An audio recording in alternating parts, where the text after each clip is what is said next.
Well, thank you ever so much for staying with us. Now it's time for the start of our live coverage of the opening ceremony of the Korea-ASEAN CEO Summit.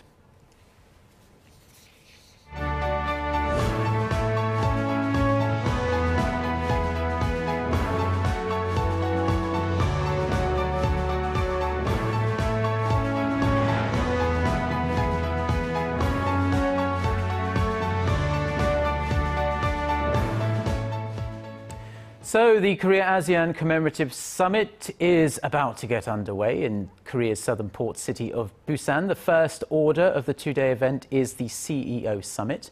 This summit is bringing together speakers from ASEAN heads of state to world-renowned economists and global CEOs. They are going to be discussing the global outlook and entrepreneurship across Asia, and it's also, of course, a wonderful opportunity for them to network with the 400 or so business leaders from Korea and also plenty from around Southeast Asia. To mark the opening, we are going to hear three short speeches. First, we'll be hearing from the chairman of the Korea Chamber of Commerce and Industry, Park Geun-hye. After that, Myanmar's President Thein Sein is going to take to the podium to deliver a congratulatory message to Korea and the members of ASEAN for their 25 years of ties. You can see the scene there of the opening ceremony. And finally, topping it off will be a speech by Korean President Park Geun-hye. She's going to be showcasing the attractiveness of the business climate here in Korea and highlight the many investment and business opportunities available in the country. As Sung-hee mentioned in the report earlier in this newscast, President Park really has a very busy day lined up today. She is scheduled to hold talks with 6 ASEAN leaders on this Thursday, including the leaders of Indonesia, the Philippines and Singapore. So we are still waiting for the opening speech by the chairman of the Korea Chamber of Commerce and Industry. We can see some of the delegates coming into the room now. And yes, so as we said, around 570 business leaders from Korea and ASEAN are here for this CEO Summit, which kicks off the Korea-ASEAN Commemorative Summit, which will run for 2 days, Thursday and Friday. And we can see some activity here. Here's President Park Geun-hye walking into the room to rounds of applause. And yes, so President Park will be making the keynote speech after we've heard from the chairman of the Korea Chamber of Commerce and Industry, Park Yong-maan, and then very special guest, Myanmar's President Thein Sein. He is going to be delivering a congratulatory message to Korea and ASEAN for their 25 years of extremely productive ties, and let's hope ties will continue to improve in the years going forward. This really is a wonderful event being held down there in the southern port city of Busan. Economic ties, like we say, between Korea and ASEAN are as strong as ever, with ASEAN being Korea's second largest trade partner and also third largest investment destination. So this is a huge deal, not only for Korea, but also for ASEAN. I think the speeches are about to start, so why don't we take a listen in now.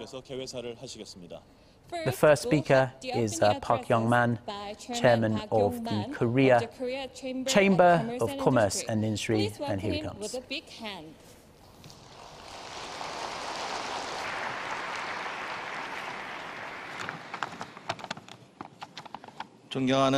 Your Excellencies, President Park Geun-hye of the Republic of Korea, President Thein Sein of the Republic of the Union of Myanmar, Prime Minister Prayut Chan-o-cha of the Kingdom of Thailand, distinguished guests, ladies and gentlemen.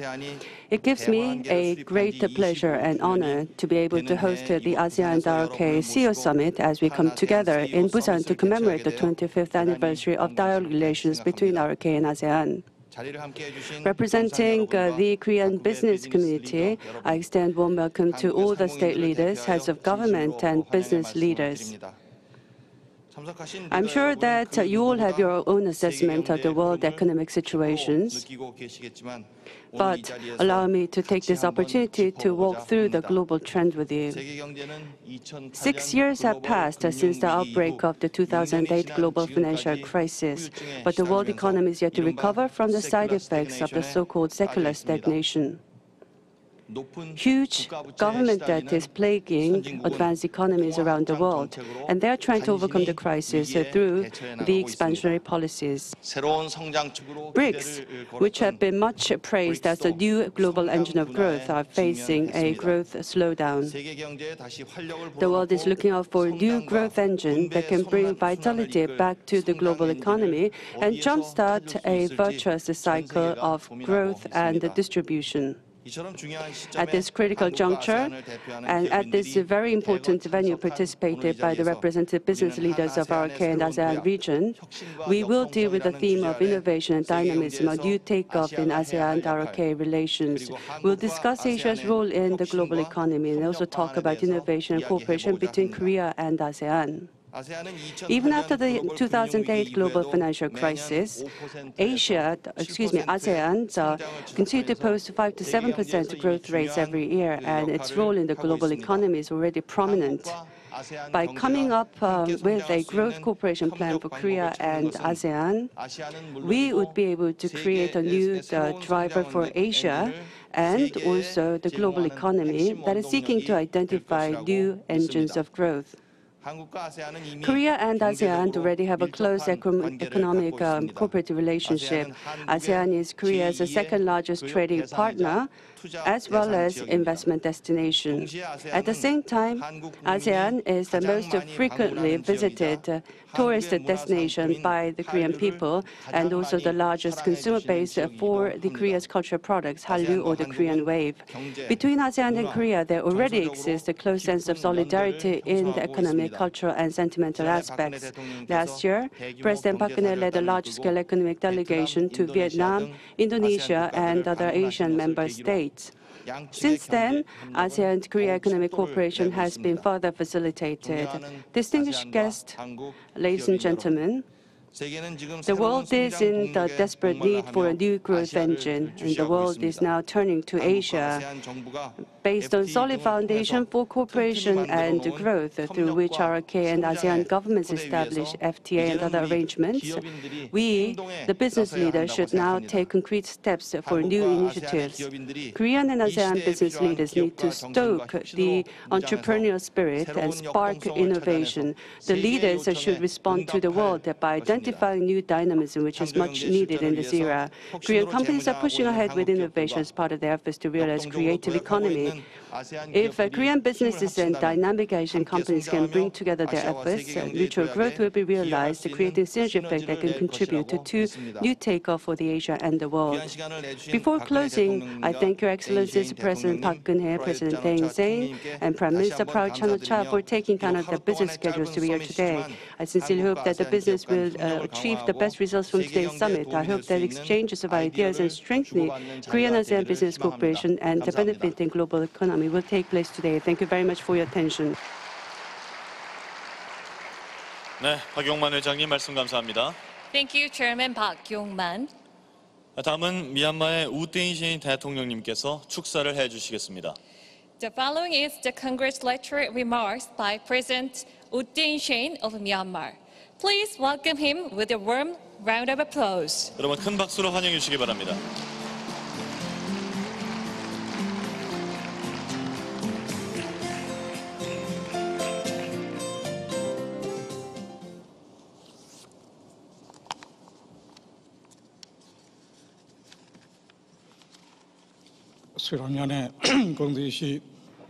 Your Excellencies,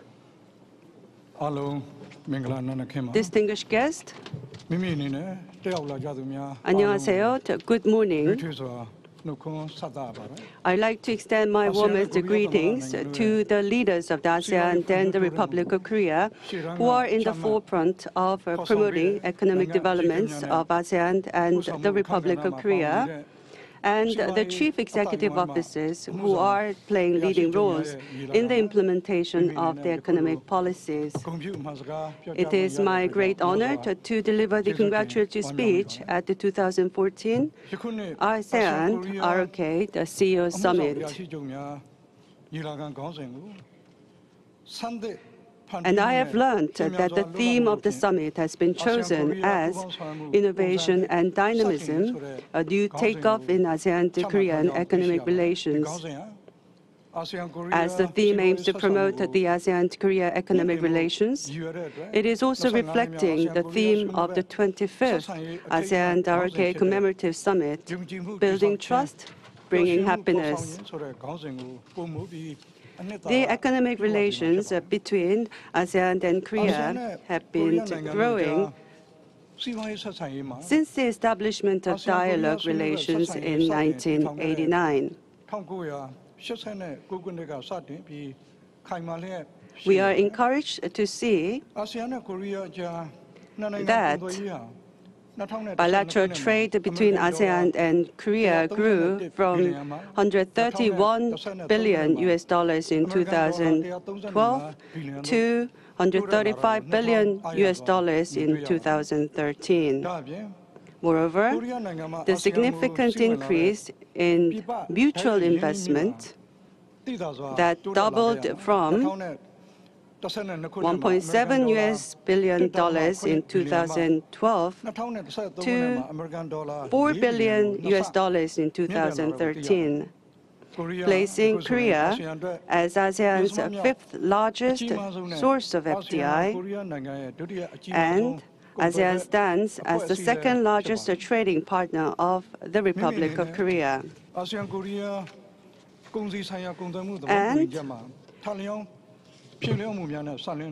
the economic relations have been making much progress, and I'm very delighted to see the progress made in liberalizing the ASEAN-ROK trade and goods agreement. I believe that the regional economic integration will further strengthen once process is fully accomplished. As the Mekong-ROK cooperation contributes to ASEAN's endeavor to narrowing the development gaps, enhance regional connectivity, economic integration, and ASEAN community building, I wish to urge from the leaders of the economic circles of ASEAN and the Republic of Korea to actively collaborate in the process. In addition, progress has been made in economic cooperation activities between the ASEAN and Korea, including the adoption of the guidelines for the ASEAN-Korea Economic Cooperation Fund to effectively achieve economic cooperation. We should enhance ASEAN-Korea economic cooperation through effective use of the Korea-ASEAN Business Council, KABC, and the Korea-ASEAN Industrial Technology Cooperation Network, or the KAIT. Today, the ASEAN economy, with the combined GDP, has reached $2.5 trillion, and ASEAN has become the seventh largest economy in the world. In light of this development, we need to maintain the momentum with the aim that ASEAN will become the fourth largest economy in the world by 2050.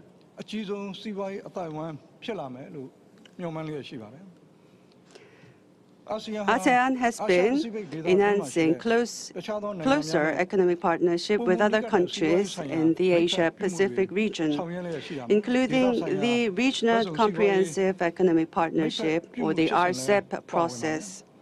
In the RCEP process, India, Japan, the Republic of Korea, Australia, and New Zealand are included to link with the ASEAN. As we are implementing the free trade area, the ongoing free trade regime will be operationalized among 16 countries with a combined population of 3 billion people and a combined GDP of around $17 trillion. Its potential is estimated to make up about 40% of the global trade. To this light, I wish to encourage the leaders of the economic circle to effectively use such progress as the opportunity and make a cooperation in the economic development of this region.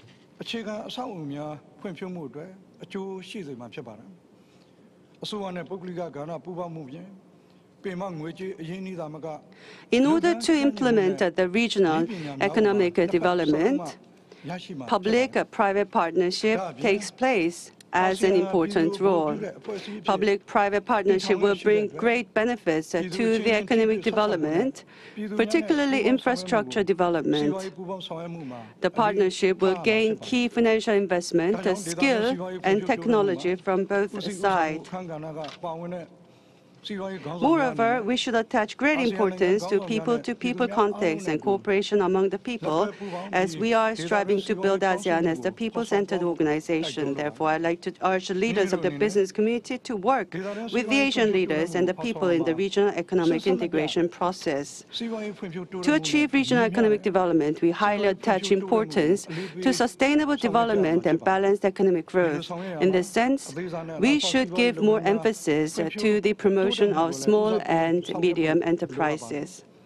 Through collective endeavors of people in the region, we will be able to maintain regional peace and stability and also achieve benefits of trade and investment and economic development in this region. In conclusion, we should further explore ways and means to promote the momentum of economic cooperation based on the current economic environment. In view of the further maturing 25 years of ASEAN-Korea dialogue relations, I wish to urge to double our efforts in all sectors of the ASEAN-Korea relations in which we could build trust that will bring happiness to all of us. I'm confident that more innovative ideas and creative visions will emerge from the ASEAN-Korea CEO Summit, which will bring fruitful outcomes for the success of future economic cooperation between ASEAN and Korea.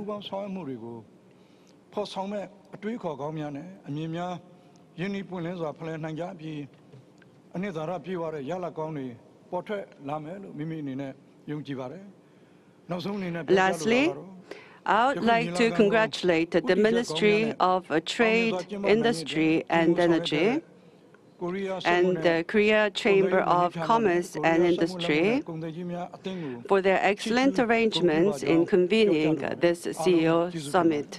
I thank you.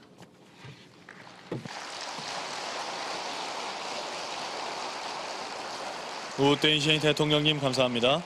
Thank you, President Thein Sein. 다음은 대한민국 박근혜 대통령님께서 기조연설을 해주시겠습니다. The following is the keynote speech by President Park Geun-hye of the Republic of Korea. Please welcome her with a big round of applause. 여러분 큰 박수로 환영해 주시기 바랍니다.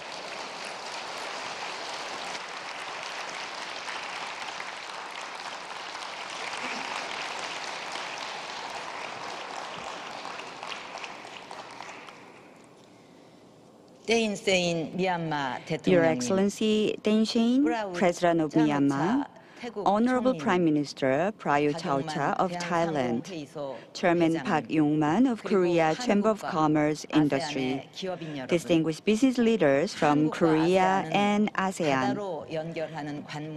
I extend my heartfelt welcome to all of you to the city of Busan, the gateway to the sea that connects Republic of Korea and ASEAN.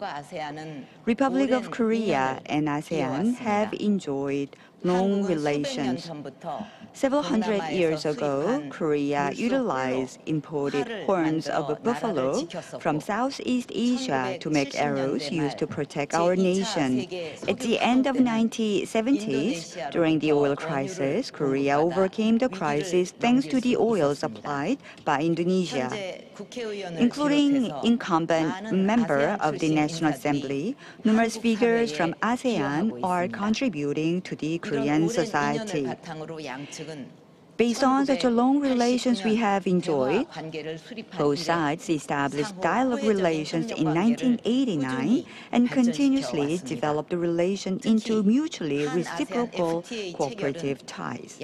Especially Korea-ASEAN FTA conclusion was a turning point for the bilateral economic cooperation. Trade volume between Korea and ASEAN was around $61 billion in 2006, but increased to more than $130 billion in 2013, making ASEAN the second largest trading partner and the third largest investment destination for the Korean companies. But we cannot be satisfied with this. Befitting to the share of the Korea-ASEAN economic development in the global economy, we need to take further leap in the area of economic cooperation relations. Combining advantages of Korea and ASEAN, we need to create synergy that inspires new vitality to economies of both sides. I'd like to put forward a few suggestions to maximize such synergy. First of all, SMEs of both sides must collaborate to facilitate their participation in the global value chain. Korea and ASEAN are the most representative regions that achieved economic growth by taking active participation in the global value chain. After concluding ASEAN-Korea FTA, Korean companies increased their investment to Southeast Asia, thus forming production network in diverse areas such as electronics, textiles, and others. Most representative case is that considerable portion of Korean smartphones are produced in Vietnam, accounting for 20% of Vietnamese exports. In order to bring greater economic benefits to the global value chains, participation of the SMEs are critical. We need to explore items where SMEs can take part in while lead global value chain and promote network formation with large conglomerates. In light of that, Korea proposed business programs to incorporate SMEs into global value chain during APEC summit held last November. During the G20 summit, Korea once again asked for G20 support to be given companies of developing nations so as to take part in global value chain. Such discussions would foster favorable environment for SMEs and facilitate their participation in the global value chain. However, fostering environment can be done by government, but materializing participation in creating new value shall be done by business leaders. Today, leaders from SMEs participating in the production network led by large conglomerates have all gathered together. Utilizing this opportunity, when we put our heads together to find solutions, we will be able to find creative cooperative measures. I hope ASEAN ROK Business Council launched yesterday will serve as a foundation to spread such discussion. Second, the scope of the Korea-ASEAN economic cooperation have so far included mainly energy and manufacturing sectors, but should be expanded to include the service sector as well. Between the peoples of Korea and ASEAN, we are witnessing more lively cultural exchanges. Furthermore, if we could facilitate the service sector, we could create much value and build foundations for cooperation reaching beyond the boundaries of individual states. Cultural exchanges between the peoples of Korea and ASEAN, which we have come to witness more actively in the recent period, will create much value. And already in Korea, many people enjoy pad thai, mee goreng, pho, and other Southeast Asian cuisines. Thai cinema is also popular in Korea. Every year, 1.55 million tourists from Korea visit Southeast Asia. If we are to turn the huge potential into specific outcomes, it is most critical that we aim to add deregulation, without which further development and cooperation in service industry will be hampered. Recently, the IMF and the OECD evaluated highly of the 3-year economic and innovation plan of Korea, saying that of all growth strategies of the G20 countries, Korea's plan had the strongest impact on the GDP growth level. At the core of the 3-year economic innovation plan lies the regulatory reform measures, and the Korean government is currently carrying out reform measures to cut down at least 20% of some 10,000 outstanding regulations by 2017. Recently, we adopted a new system for swiftly reviewing the validity of the regulations, under which those hampering investment and job creation will be handled all at once by a regulatory guillotine. But what matters most is the voice of the business leaders who encounter regulations on site on a day-to-day basis. Please let us know what you need when it comes to regulatory reform. I assure you that your voices will be actively reflected in close consultation with the ASEAN member states, in our RCEP negotiations, and so on. Third, business opportunity must further be expanded through further FTA liberalization measures. Through bilateral FTA arrangements, the ASEAN has spearheaded regional integration efforts in East Asia. More recently, ASEAN has been leading the RCEP negotiations, which is designed to bring 16 countries in the Asia-Pacific region together. This year alone, Korea concluded FTA with China, Canada, Australia, New Zealand, and Vietnam, which means that Korea now has FTA arrangements with countries that represent 74% of the world GDP. However, regretfully, Korean companies' utilization rate of the Korea-ASEAN FTA is measured at a mere 50% of other free trade agreements. It is mainly because of relatively low degree of effective liberalization and complicated interpretation of the rules of origin. In this, I welcome the Korea and ASEAN agreement to improve on the bilateral FTA in many inquiries, including trade facilitation. I also hope that more companies will come to enjoy benefits of the FTA through further liberalization and improved rules of origin interpretations. I look forward to active support from the business leaders so as to facilitate new rounds of negotiations by the Korean and ASEAN representatives. Dear business leaders, Korea and ASEAN are jointly headed towards shared prosperity. To do so, a relationship or partnership based on trust and confidence should be achieved. Continuous efforts are also required. It is my sincere hope that with the active efforts of the business leaders here today, Korea and ASEAN will successfully develop a partnership. Thank you very much for your attention.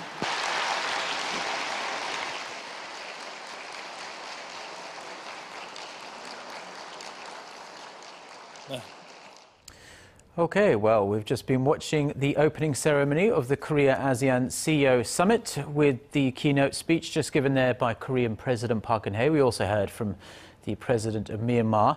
For all of the latest on the summit, as it happens, do stay tuned to Arirang TV. You can also catch up with all our stories online.